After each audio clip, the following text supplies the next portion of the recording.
প্রতিদিনের ইনকামের টাকা থেকে কমপক্ষে 10 টাকা হলেও অবশ্যই জমিয়ে রাখুন। দেখবেন একটা সময় সেই জমানো টাকাটাই আপনার বিপদে অনেক বেশি সাহায্য করবে। আমি কিভাবে ঘরে বসে হাজার হাজার টাকা ইনকাম করি আর অবশ্যই কিছু কিছু জমিয়ে রাখি, সেটাই আজকের ভিডিওতে শেয়ার করব। আশা করছি ভিডিওটি সবার কাছে বেশ ভালো লাগবে আর অবশ্যই উপকারে আসবে। হ্যালো এভরিওয়ান, আসসালামু আলাইকুম। কেমন আছেন সবাই? আই হোপ সবাই খুব ভালো আছেন আর সুস্থ আছেন। আমরাও আলহামদুলিল্লাহ খুব ভালো আছি। আমার নতুন একটি ভিডিওতে সবাইকে ওয়েলকাম করছি। আশা করছি আজকের এই ভিডিওটি সবার কাছে বেশ ভালো লাগবে। ভালো লাগলে ভিডিওটি স্কিপ না করে ফুল ওয়াচ করার অনুরোধ রইল। বর্তমান সময়ে টাকা জমানোটা কিন্তু অনেকটাই কঠিন, তবে বুদ্ধি করে চললে কিন্তু অবশ্যই টাকা জমানো সম্ভব। সবটাই কিন্তু আমাদের উপরে নির্ভর করে। আমরা চাইলে কিন্তু অবশ্যই টাকা সেভ করে রাখতে পারি। একটু বুদ্ধি করে চললে একটা সংসারে অবশ্যই কিন্তু টাকা সেভ করে রাখা যায়। আমার মতে প্রত্যেকটা গৃহিণীরই কিছু না কিছু কাজ করা উচিত। দেখবেন এখন কিন্তু অনলাইনের যুগ, অনেক বেশি সুযোগ সুবিধা। বেশিরভাগ গৃহিণীরাই কিন্তু এখন কম বেশি কাজ করেন, সেটা অনলাইন হোক বা অফলাইন হোক। এমনিতেও কিন্তু অনেকেই এখন অনেক কাজ করেন আর অবশ্যই টাকা ইনকাম করেন, কারণ টাকা ইনকাম করাটা বর্তমান সময়ে অনেক বেশি দরকার। বিশেষ করে আমাদের মতো মধ্যবিত্ত পরিবারে যারা রয়েছে, শুধুমাত্র হাজবেন্ডের ইনকামের উপর নির্ভর করে কিন্তু আমাদের একেবারেই চলে না। তো অবশ্যই আমরা যদি নিজের হাত খরচের টাকাটা নিজেরাই জোগাড় করতে পারি তাহলে কিন্তু অনেক বেশি ভালো হয়। কারণ সব সময় কিন্তু হাজবেন্ডের কাছে টাকা চাইতে একেবারেই ভালো লাগে না। তো সেজন্য বলবো আমাদের প্রত্যেকটা গৃহিণীরই উচিত কিছু কাজ করা আর অবশ্যই টাকা সেভ করে রাখা। তো অনেকে রয়েছে হয়তো কাজ করতে পারে না, পুরোপুরি কিন্তু হাজবেন্ডের উপর নির্ভরশীল। তো তাদের উদ্দেশ্য করে বলবো কমপক্ষে প্রতিদিন অন্তত 10 টাকা হলেও কিন্তু জমিয়ে রাখবেন হাজবেন্ডের কাছ থেকে নিয়েও। আমাদের কিন্তু অবশ্যই হাত খরচের টাকা দিয়ে থাকে হাজবেন্ড, আর তাছাড়া কিন্তু আমাদের যে সংসার খরচ হয়, তো আমরা যে সংসার খরচ করি তো সেখান থেকেও কিন্তু অবশ্যই কিছু কিছু টাকা আমরা সেভ করে রাখি। সবটাই যে খরচ হয় সেরকম কিন্তু না।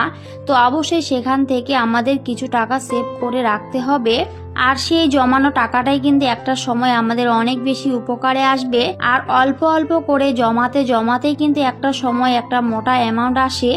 একবারে কিন্তু কখনোই টাকা জমানো সম্ভব নয়।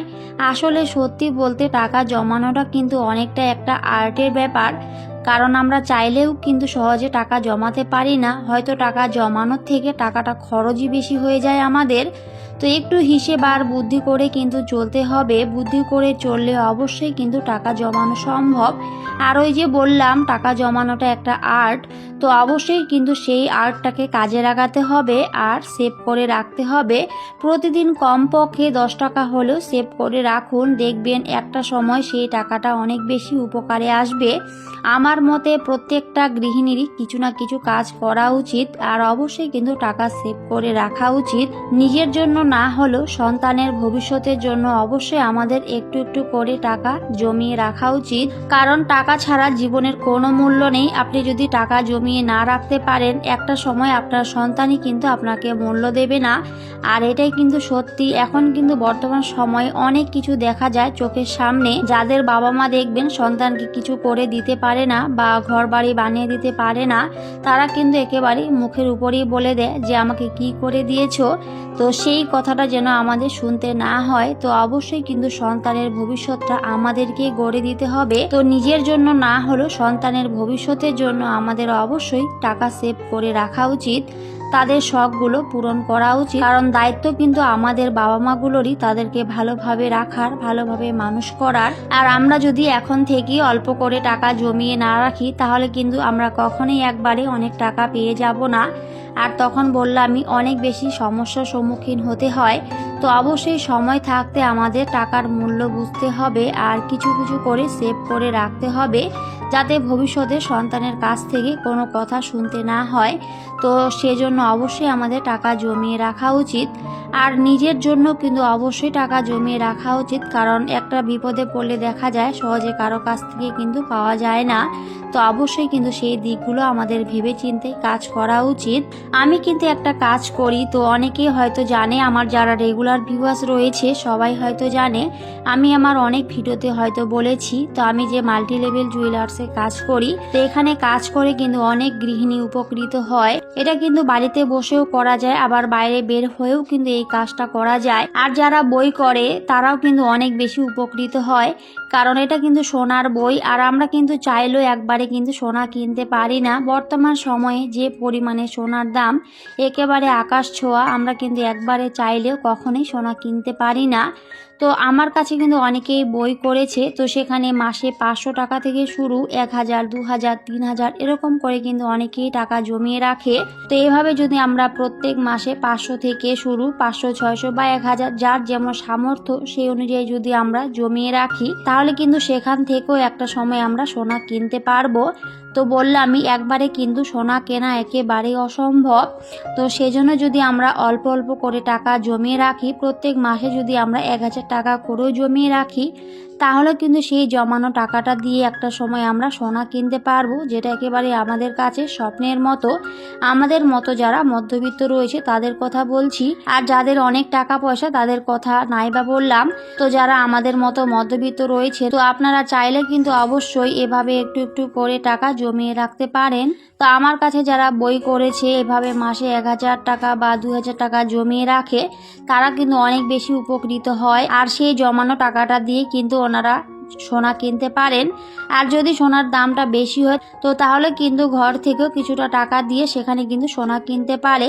এখানে অনেক বেশি সুযোগ সুবিধা রয়েছে, তো আমার অনেক ভিডিওতে হয়তো বলেছি।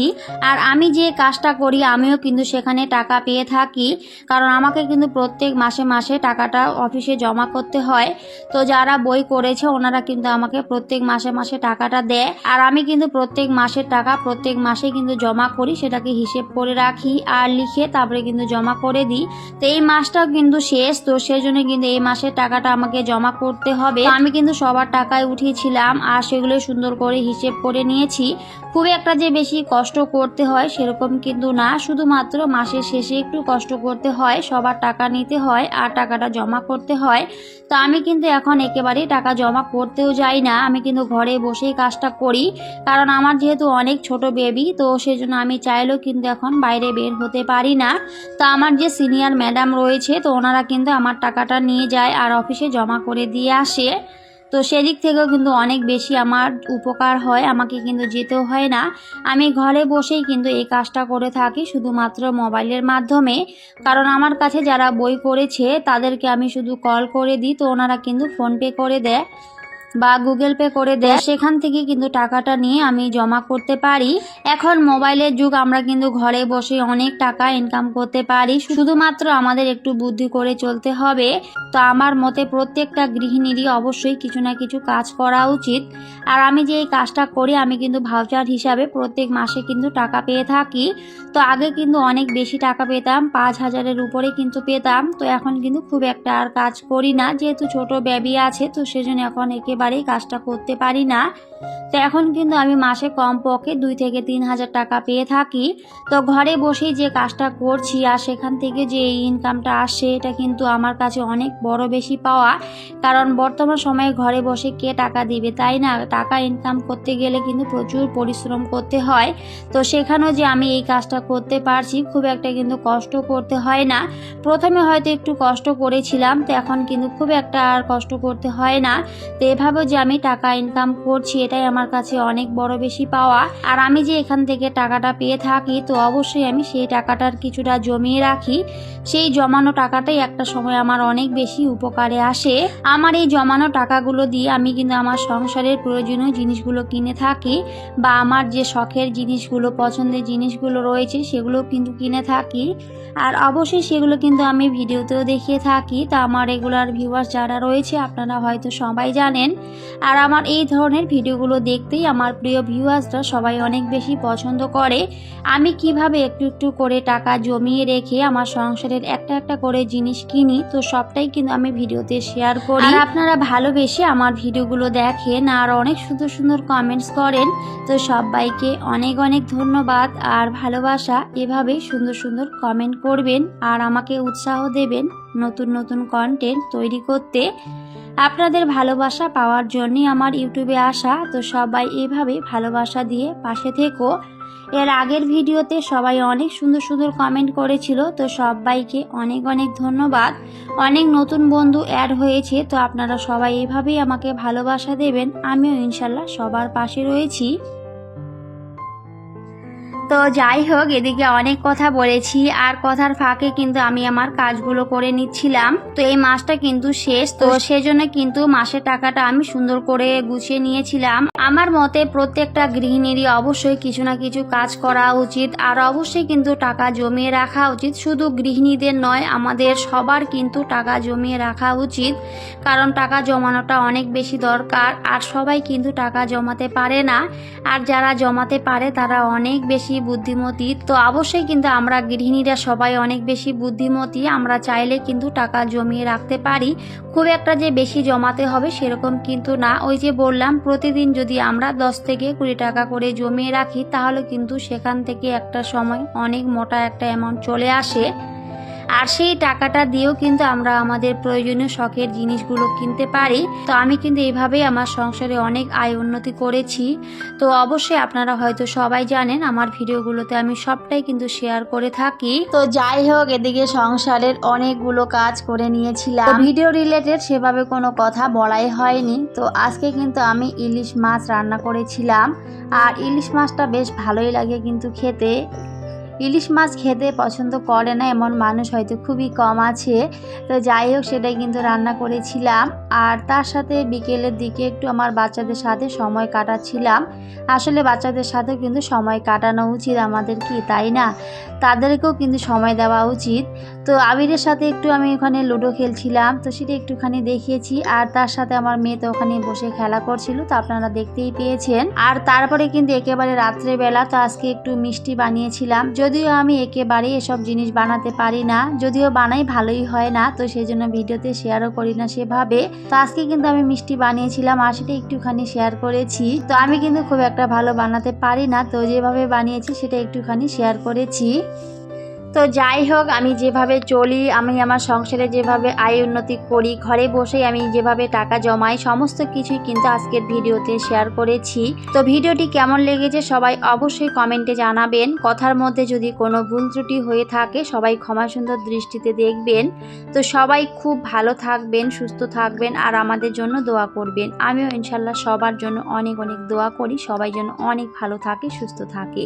তো সবাইকে টাটা, আল্লাহ হাফেজ। দেখা হবে পরের অন্য কোনো একটি ভিডিওতে।